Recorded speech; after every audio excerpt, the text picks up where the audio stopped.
ఇప్పుడే జీ5 app download చేయండి. చూడండి మీ ఫేవరెట్ టీవీ షోస్ ఎప్పుడైనా ఎక్కడైనా.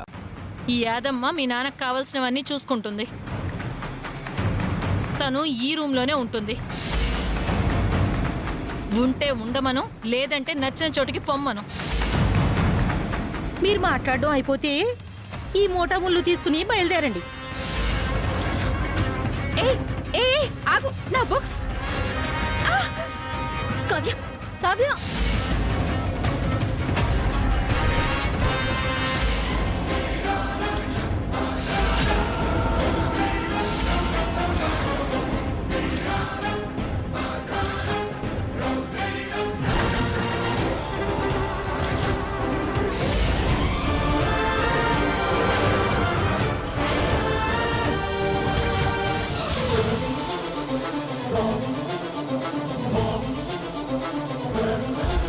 జీ5 యాప్ డౌన్లోడ్ చేసి అన్ని ఎపిసోడ్స్ పూర్తి ఉచితంగా చూడండి.